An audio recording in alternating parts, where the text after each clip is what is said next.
quando a gente vê a Graciane com os ovos e tal. Quando a gente fala da Grace Ovos, era possível. A Graciane já era um meme e tanto Xuxa quanto Grace, a gente usou uma estratégia social first. Então a Xuxa voltando e lançando seus produtos assim como ela lançou na década de 90 e trabalhar com as duas foi sensacional, assim. Que traz também um pouco do extraordinário. E até acho estranho e engraçado as pessoas acreditarem que isso é real, porque até quando a gente vê a Graciane com os ovos e tal, cara, tem uma parada assim surreal que você olha que é realmente o exagero, aquela pincelada a mais na tinta, para que a pessoa entenda que não passa de uma brincadeira e que ali por trás tem algo querendo ser dito, mas as pessoas ainda assim acreditaram em tudo, né? Então, mas eu acho que aí a gente tem que pensar como a gente comunicou essa campanha, porque eu não culpo as pessoas que acreditaram, porque no final das contas, as nossas escolhas, elas foram feitas exatamente para trabalhar essa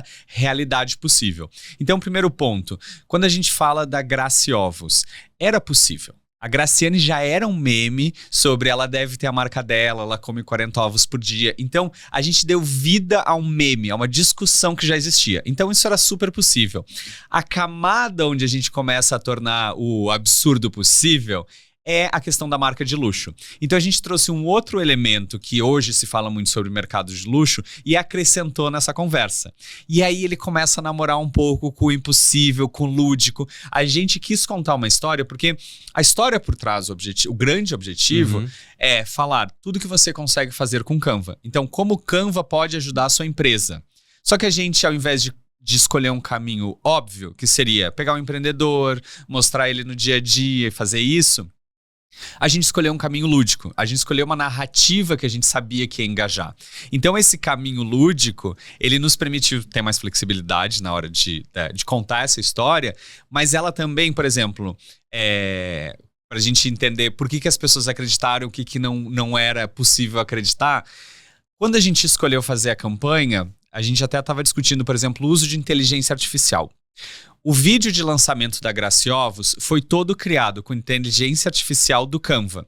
Porque a gente sabia que era uma estética que a gente queria. Ela tinha um pouco dessa linguagem quase que de sonho, de realidade paralela. Então o vídeo de lançamento da Grace Ovos foi feito com inteligência artificial do Canva.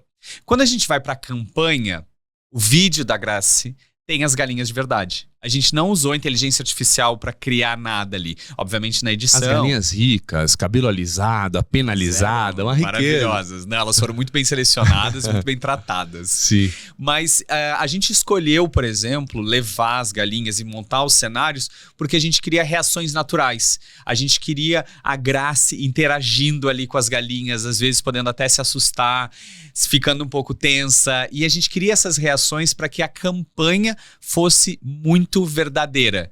Então eu acho que tem questões ali de escolhas que a gente faz que vão comunicar coisas que nem sempre estão tão claras, mas que passam uma mensagem. Fora que quando vocês revelam, a revelação ela vem só no final. Sim. Isso já é controverso. Todo mundo quer jogar a marca de cara, quer deixar ela escondidinha, quer que ela apareça. Qual que foi essa estratégia também? Esse tem um ponto interessante, porque quando a gente pensou na estratégia aí, tanto Xuxa quanto Grace, a gente usou uma estratégia social first. Então, a gente começa essa campanha no social. Então, quando a gente começa por esses canais, a gente consegue ter mais flexibilidade da narrativa, diferentes formatos. O vídeo da Xuxa tinha 1 minuto e 50. É super longo. Ele não é um vídeo pra gente trabalhar em TV, por exemplo. E o vídeo da Xuxa, em 1 minuto e 50, a gente entra com a marca só em 1 minuto e 20.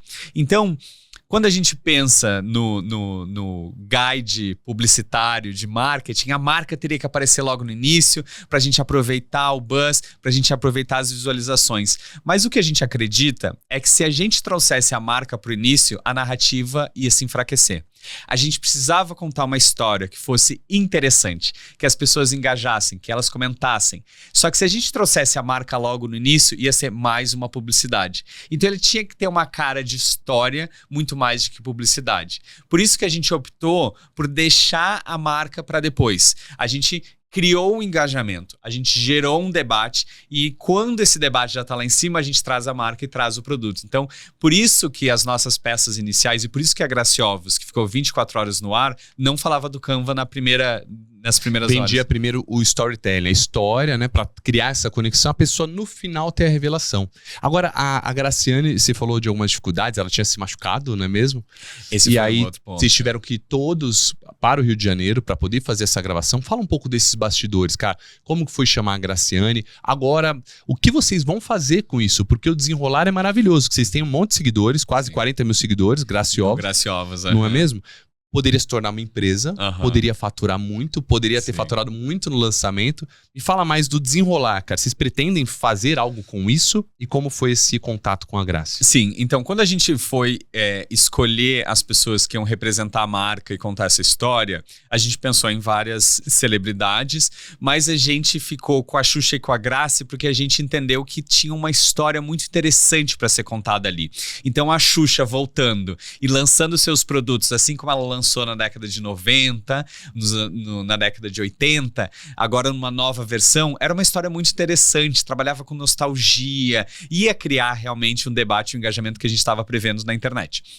A Grace era a mesma coisa, ela tinha uma história interessante, um meme que podia virar real. Então, quando a gente pensou nas pessoas para essa campanha, a gente precisava pensar em pessoas que iam conseguir criar essa atração, que iam conseguir fazer com que a história fosse bem contada. E para isso, a gente precisava trazer a história dessas pessoas. Então, a gente trouxe a história da Xuxa para o comercial.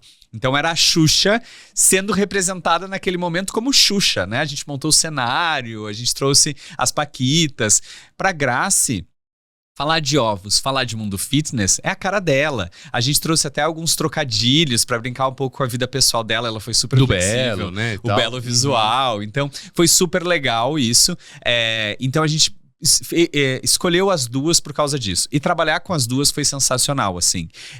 A gente super se divertiu no set. A gente teve a questão da Grace que se machucou. A gente estava há poucos dias de gravar com ela quando ela se machucou. Então, assim, momentos de tensão, reuniões, o que a gente vai fazer, o que o médico diz, espera ela entrar na mesa de cirurgia, o que vai ser depois. A gente teve que refazer o nosso planejamento, mas deu tudo certo no final e a Grace super entregou, ela estava super disposta. A gente, obviamente, estendeu um pouco mais a gravação para dar mais tempo para ela, né, de recuperação e também para ela se movimentar com mais tempo dentro do set. Mas tanto Xuxa quanto Grace foram maravilhosas na gravação, super entraram dentro dos personagens, super entregaram textos incríveis. A gente obviamente, né, construiu esse texto e esses roteiros juntos, mas lá no set a gente trocava também uma ideia, via como a gente poderia representar algumas das linhas, como a gente podia trazer uma piada adicional, então foi super bacana. Campanhas como essas, assim, elas trazem faturamento imediato ou é branding puro que vai trazer algo? A nossa estratégia atual está muito focada em branding, então, como eu estava falando, né, o nosso desafio é falar da marca de uma maneira que vai somar a tudo que a gente já tem. Então, a gente já tem um awareness gigantesco, a gente já tem uma marca muito amada. Então, como é que eu crio uma campanha que vai somar isso? E essa primeira fase da campanha fez exatamente isso. Botou a gente na roda de conversa, gerou debate, gerou awareness, gerou muito alcance. Buzz, né? Todo mundo falando. A gente entrou dentro da cultura brasileira. Eu acho que esse é um outro patamar que a gente nem imaginava de alcance. Porque, no final das contas, não é só a gente ter se tornado viral, mas é a cultura brasileira incorporar. Então a gente teve o GovBR criando vídeos sobre a Grace, a gente teve campanhas de câncer que criaram paródias do nosso vídeo. Centenas de influencers repostando, falando Exato. sobre o assunto, ninguém queria ficar de fora. Ninguém podia ficar de fora. Podia ficar de fora, isso Porque é muito bom. eu acho que esse é o grande lance. A gente não só surfou uma onda, como a gente criou essa onda. Sim. Quando a gente juntou o mundo fitness, o luxo, e a gente trouxe esse absurdo possível, o debate estava lá. E o mais legal dessa estratégia é porque todo mundo que criou conteúdo no primeiro dia teve que criar conteúdo no segundo dia. Inclusive os portais de notícia. Todo mundo que noticiou que a Grace estava lançando uma marca de ovos, no dia seguinte teve que falar de novo. Não era isso, era uma campanha publicitária. Então foi muito legal porque a gente teve um efeito duplo. 2 dias seguidos onde o assunto era Grace Ovos e no segundo dia a gente entra com o Canva. E a gente já tá lá em cima surfando uma onda muito interessante. No mundo chato que a gente tá vivendo, tinha um risco disso ser um tiro no pé. Das pessoas acharem que vocês enganaram o público. Vocês pensaram nessa variável? A gente discutiu vários pontos que poderiam ser riscos para a marca, mas a gente foi muito bem respaldado, a gente entendeu muito bem o que a gente estava comunicando e o que a gente estava fazendo. E a gente entendeu que no final a gente apostou 100% que as pessoas iam receber muito bem. Que no final das contas todo mundo ia achar muito engraçada a piada, que as pessoas iam gostar da história. A gente estava muito seguro de que o engajamento gerado nessa conversa ia depois gerar um amor pela marca, que ia gerar algo positivo, um carinho. Foi do tipo, nossa, mandaram muito bem. Então a gente teve retorno só positivo, mas a gente mapeou, a gente conversou sobre essas possibilidades, mas a gente estava muito seguro do caminho que a gente estava traçando. A comunicação, então, ela foi efetiva. E aí a gente fala de brand.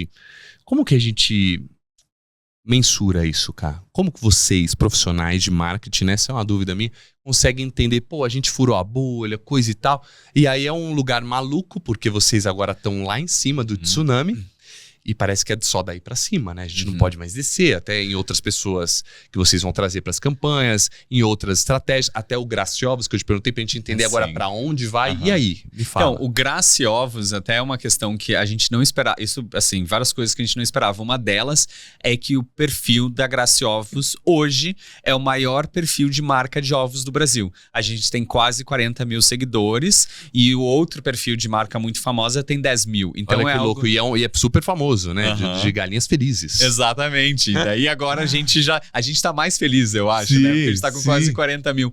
E a gente até tá discutindo isso. Eu encontrei a Graça no final de semana e a gente tá discutindo o que a gente pode fazer com isso, porque a gente não tinha previsto esse sucesso todo. E eu acho que tem várias coisas que ainda podem desdobrar em termos de como aproveitar melhor essa campanha, como a gente aproveita todo esse buzz.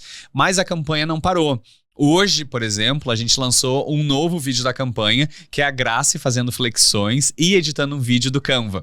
Então, conecta muito com a história dela, com a Grace no lugar que todo mundo imagina que ela está, e aí montando um vídeo dentro do Canva. Então, a gente aproveita toda a narrativa que foi construída e começa a trazer mais o produto para dentro. Que é uma estratégia muito interessante, porque o primeiro vídeo ele faz uma comunicação mais geral, e aí pouco a pouco a gente vai trazendo mais a marca e o produto nos vídeos subsequentes. A gente tem 4 vídeos, a gente teve 4 vídeos com a Xuxa, tem 4 vídeos com a Grace, e a gente vai desdobrando ele não só no social, mas também em outros canais. Como vocês pensam nisso? Quantos vídeos postar dentro dessa campanha a ponto de que não fique chato? Que agora falou todo mundo, já ouvi falar de Graciela, tá, já entendi. Quanto vocês pensam nessa estratégia? Como? O tempo de internet é uma coisa muito difícil de você dominar. Por exemplo, na primeira campanha que a gente fez do Jacan, a gente deu um espaçamento de 1 semana entre um vídeo e outro. A internet não tem essa velocidade, a internet é muito mais rápida que isso. E a gente entendeu, não, precisa ser mais rápido. Precisa acontecer numa velocidade mais rápida. Então, quando a gente fez o desenvolvimento dos vídeos, a gente entendeu que entre 4 e 5 seria uma boa quantidade. Nem todo vídeo vai para todos os canais. Então, por exemplo, todos os vídeos que a gente produziu vão para social, mas nem todos vão para TV, por exemplo.